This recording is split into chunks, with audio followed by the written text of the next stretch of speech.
All right, so I'm Nick Henry, I'm the one in yellow from Coventry University. There's quite a team here, and what we've been asked to do is I've got, very quickly in 20 minutes just to give you an overview of what the CONCERTA project's been about. I've got my colleagues, Frank, Mark, here, who will be running a session for the schemes, and Alessandro as well, who's adding some Italian flair.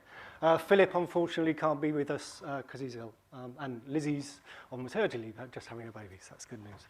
Okay, so very quickly, what I'm going to do in today's session, rapid overview, is a 100-page plus report. Does have an executive summary, you'll be pleased to hear, and I think that has gone on to the Attendify app. I think Steffi put it on earlier today. Okay. So what I want to do is, CONCERTA is about looking at a study of the 24 English touring schemes funded by Arts Council England. So it is about England, it is about ACE, but the belief is that there'll be some lessons and messages which are clearly relevant to rural touring schemes across the UK.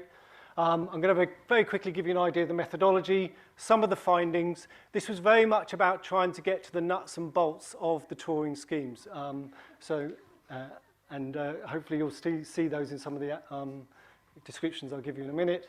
And it was about trying to make some recommendations to NRTF as, if you like, a sector organisation. So what was CONCERTA? It was funded by Arts Council England Research Grants Programme. So it's actually about doing a piece of research, bringing together arts and culture stakeholders with researchers. So to better understand the impact of arts and culture, best case for arts and culture in the context of reduced public spending. So it was about generating an evidence base. So it's the sort of evidence-based stuff which you've just been talking about from Laura. It's that sort of material which feeds into the policymakers and stakeholders' understandings. Promote greater collaboration and cooperation between the sector and research partners. So 2 and a bit years on, it's good news that we're still talking to each other and I'm standing here. And the key bit about this, of course, was it was about professional rural touring arts, which has had a limited amount of research done on it over the years. So there was 5 methodological strands to the activities, and what I'm going to do is I'll just take you through each one, briefly giving you an idea of the sorts of evidence or outputs which were generated, which you can then see in the executive summary or the full report, which will be made available through the NRTF at some point. Yeah, it's there, it's written. They're just working out how to do the dissemination process. So first of all, there was, and thank you very much to the schemes. I know they had quite fun and tears with filling in the materials we sent them. An online questionnaire sent to all the funded schemes, essentially trying to get the organisational characteristics, their activities and impacts from their viewpoint. And luckily not as bad as NPO form filling, but really did require a variety of data. Then secondly, we asked them to fill in a spreadsheet, which essentially asked them to send us a list, a detail of every single event they presented in the last 5 years with a postcode against it, okay? And to classify that event as a basis of doing some mapping. And the project has generated over 700 maps through that process, which I'll give you a brief look at. Then, very importantly, to deep dive into some case studies of different rural touring activities and schemes. What we called 5 core case studies, and I'll run through what those are, but also what we called 2 curative cases. And this is because there are some people in the room who were around at the time for this. Francois Matarasso did a very important piece on rural touring in 2004 called Only Connect. And what we wanted to do was actually go back to where Matarasso went to a place-based process. He went and looked at schemes and events in places. And we actually tried to return to those places which Matarasso had been to all that time ago, just to see if there's any sense of cumulative influence or legacy. Because it wasn't an evaluation, but it was a soft sense of what else is going on. Also looked at places where rural touring schemes weren't. Yeah? So a sense of what's going on in those. And today is partly just a generation of a number of things we're doing to support NRTF in the services and support it can give to its schemes.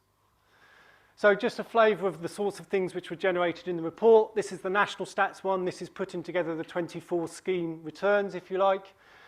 Very simple stats, left-hand side, 9,500 performances over those 5 years, 8 to 1,000 venues used per annum, but actually if you look at the trend, the number of venues being used is going down.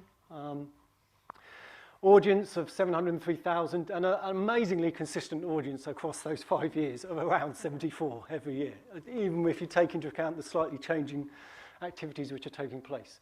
That was the left-hand side. On the right-hand side, yes, a set of small, relatively stable, long-established, but ultimately low-turnover organisations. 42% of you have got less than $250,000 turnover. Funding trends, Arts Council England, circa 40% and becoming more important in that balance. Ticket sales a third, which is good. And as was alluded to, local authorities now at 20%, and that's been the major change that austerity has absolutely crunched local authorities have lost 50% of their budgets in the last 10 years. We know at least 25% of them are already stating at the moment that they won't meet their statutory and legal duties in the next 5 years. So unfortunately, that which isn't statutory and legal, which includes cultural activities, is simply seeing its funding being lost. We'll see what happens in the next few months in terms of new developments around that. But actually, simply put, and I'm sure it's not particularly a stunning statement for the likes of you in the audience, but it's worth saying, and it comes from us saying it, greater the turnover, the more staff are employed, the more freelancers used, and the more events are programmed. And it's a relatively direct correlation, in fact. So that was just a nice flavour of some of the stats from the schemes sending the materials in. The other activity was the mapping. And essentially what we asked on the left-hand side, what we asked was mapping of what we were seeking was data on number of performances, audience numbers, art form type, and variety of performance type in terms of interactions. And we got the postcodes, and where the postcodes weren't sent to us and we knew where events were, we actually put postcodes against them. So on the one hand, you can map all that, and what we wanted to do was map it against social context, which also relates to some of what policymakers are interested in. So how does it relate to an urban-rural classification? You've just heard about the rural proofing activities of ACE against the index of multiple deprivation, but also things like long-term disability, which is growing, nationally is growing and so forth. And just to get a sense of how you could map your activities against those types of social contexts. So what you do is get maps like this, and I'm not going to go through them. Simple one on the left. So green is rural, grey is urban. Rural, urban. The government classifies rural, urban across 10 different classifications. So actually, it's not just whether you're rural or urban. It's whether there's various versions of rurality, and you as schemes sit across various versions of rurality. And Black Country sits in urban. But what the one on the left shows is very simply performances over time for the different schemes. Yeah. One on the right-hand side is much more of a dig down where we take the different postcodes of events and we mapped that against IMD, index of multiple deprivation. So where are the events and the types of event form taking place across the different postcodes for Somerset? And each of the schemes, as I said, over 700 maps were generated, and each scheme has got a set of about 25 to 30 maps, which takes their data and tries to map it. And in the session afterwards, we'll be working with the schemes about what you can do with them, but also what you can't do with them. They take you so far, but it's the first time there's been an attempt to try and geo-reference to that level, and NRTF will have all that as a digital archive, and we've been in discussions with them, and they're thinking about how they can continue that process of essentially GIS mapping. Yep, okay. So that was that bit. That was the national and the mapping. We also did case studies, 5 core case studies, and then the curative cases. Went to 9 different places, actual venues, if you like, right down from Carnter Cove all the way up to Warwick and right across to Creative Arts East and Wellbourne and Berghampton. The different types of what the cases were doing, there were different ways of getting at the nuts and bolts, if you like. So the core case studies were these 5. And the way we did it was we went to the scheme, interviewed the scheme, asked them about where there were events taking place, hopefully at that period of time, went and chose venues, went to the venues, interviewed the promoters, went to the venues when there was an event on, talked to the volunteers or did focus groups with the volunteers, got an interview with the artist if we possibly could, because they were normally jumping into the van to head off to the next one. Also did a postcard survey with the audience who were there as well. And then we did some impacts and learning. So each case study in the report has, you know, a 2 or 3 page narrative which about all of those different bits, if you like, those bits in the process of putting on a rural touring show. You know, what, you know, in the business terms, almost the value chain attached to it. So what you've got is each case study does that, and then in the report, what we've done is synthesized across the 5 case studies. So there's a section on what does it mean to be volunteers, what does it mean to be artists, to try and get some learning across the case studies as well. And I'll reflect back on that very quickly at the end. So those were the depth case studies, if you like. And this is a source of quotes. So it's a mix of data and quotes and narrative of the story of what's taken place. But just to give you an idea of the sorts of quotes we got from the different elements or stakeholders in the process of putting on, promoting an activity under the touring scheme. So I'm under a lot of time pressure, so I'm going to keep running. Okay, so the curative case studies, as we said, Matarazzo was very influential at the time in setting the tone of, you know, what, you know, a very major statement on what is the value of rural touring. So we actually went back to where he'd been. I won't go into detail. Simply then, if you're going that far back, it's about you know, trying to find someone who knows what has happened. Yeah. Quite astonishingly, in 2 out of the 4 places we went to, we talked to people who had talked to Matarazzo as well, which may give you some idea about longevity, but also some issues around succession and so forth, which we'll come back to. Impacts and legacy. I guess the I won't go into. I guess the key point there was in 4 of those areas. 2 of them they were still doing rural touring. 2 of them they weren't. 2 of the ones they weren't, there was clearly a legacy and imprint, and in fact, in one case, a stupendous venue, yeah, which was simply not being used because they did not have the capacity and capability still in the system to generate those. And there were hopes that something might happen, but as it stood, 2 out of the 4 had stopped, you know, had gone, the lights had gone off, if you like. We also just had a sense of, you know, which is a slight evaluate, you know, what's going on in non-scheme areas. The interesting thing there was the first point, chatting, you know, talking with NRTF and people around, trying to find a part of rural England which has not actually been touched by a touring scheme is very hard, yeah? So I think that's interesting. After, you know, 25, 30 years of rural touring, actually, you know, most of the parts of England have been touched by it through some sense. And even if they haven't been touched directly, you can sense the indirect touch. Notions of quality, just who are good performers and so forth. So really that was just, there are 2 little cases on the sorts of things people can get up to. And in fact, it almost came about local freedoms and local, you know, activism versus a more structured sense of both you know, notions of quality and knowing that we're going to get some, you know, professional touring, which has been, you know, through some sort of lens, if you like, and also a catalytic. There's no doubt that the touring scheme is also catalytic to those areas if they become part of them. Oops, that went too far. So very quickly, I'm going to in the next 2 slides, I'm going to go through some very simple conclusions around impacts, issues and challenges, and good practice. And really what it's about is the next 2 or 3 tables I'm going to show, pulled from the interviews, the questionnaires, across the case studies. It brought those different data sources together to generate tables around impact, issues and challenge, and good practice.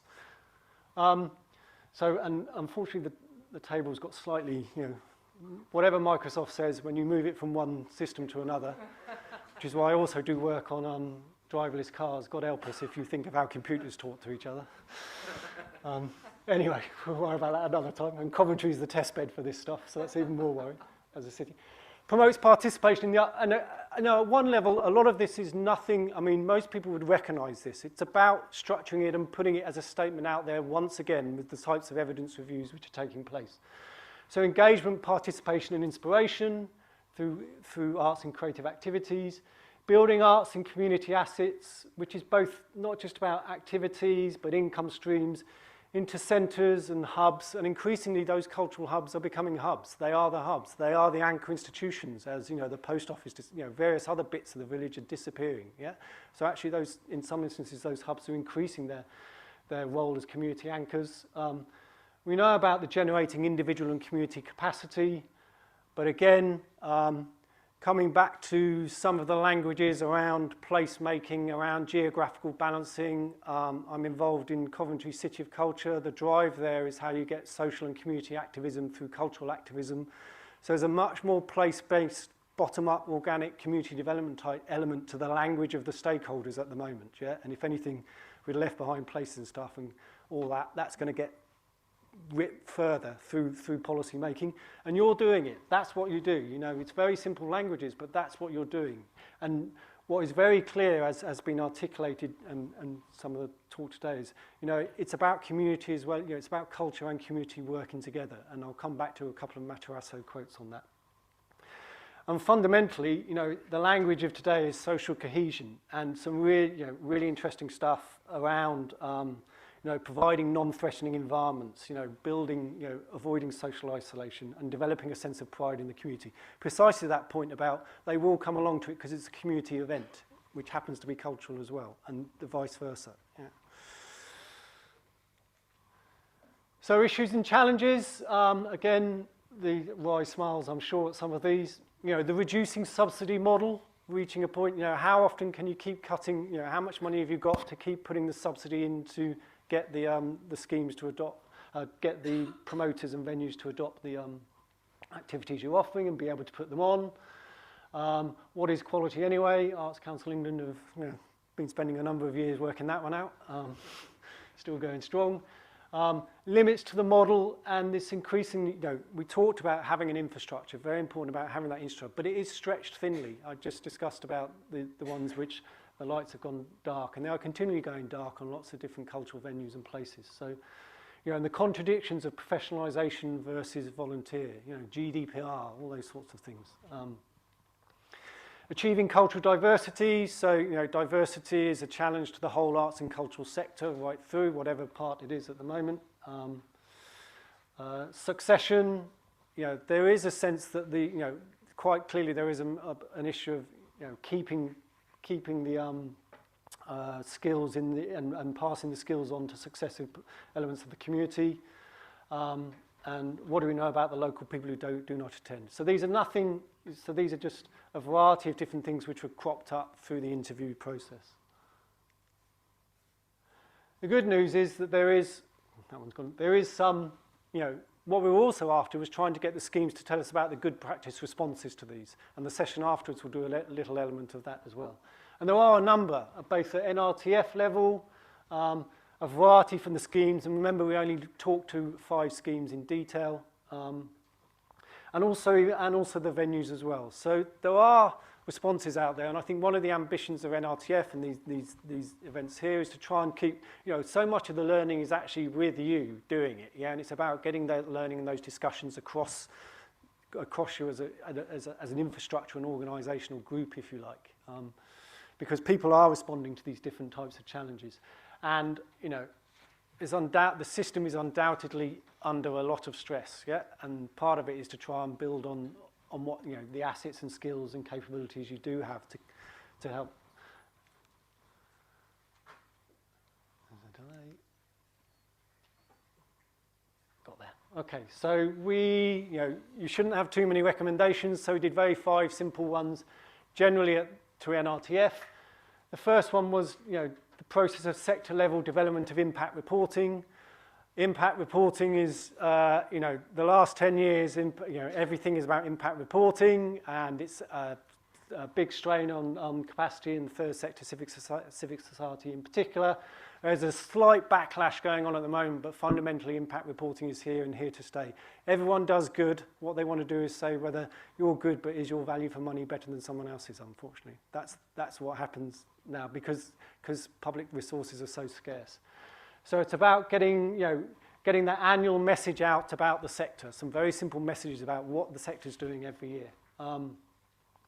Also thinking about, you know, because of those reducing numbers of funders, if you like, and local authorities especially, thinking about what other policy horizons there are for which rural touring schemes are delivering in and of themselves. As part of what you do, you are delivering other policy activity as well, which you know, it ebbs and flows, but there are some different drivers of policy which you might be able to tap into.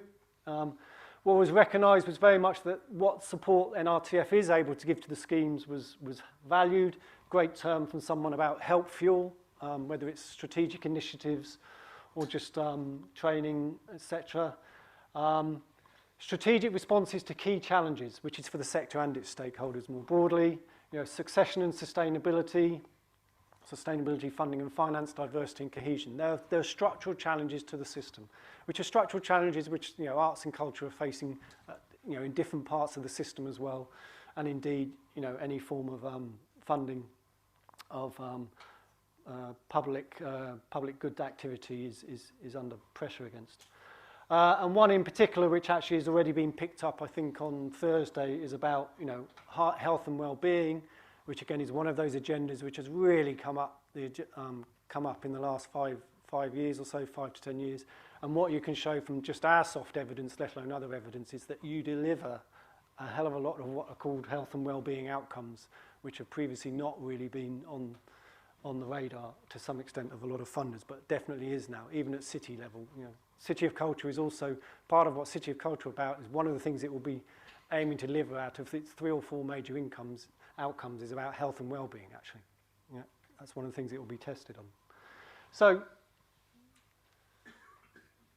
that's it basically from me, but a couple of quotes from, we re-interviewed Matarazzo, said, okay, you did this 15 years ago, and there's a great, just couple of pages from an interview, a transcript of an interview from him.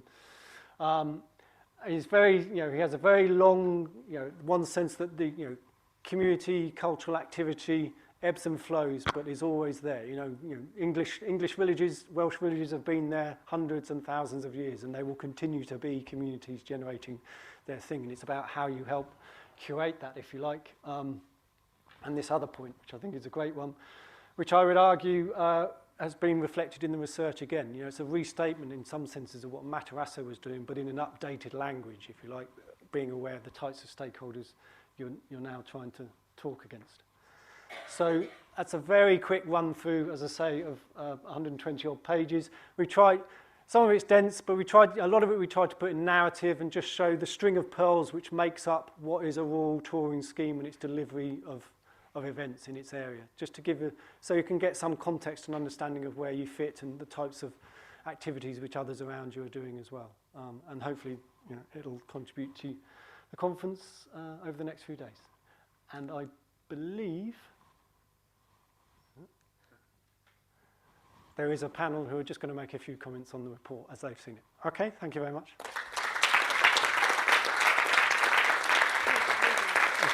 Okay, so we've asked Sue and John, but I'm sure most of you know them, but we'll come on up, Sue, but I'll get them to introduce themselves. And Sue, if you'd like to.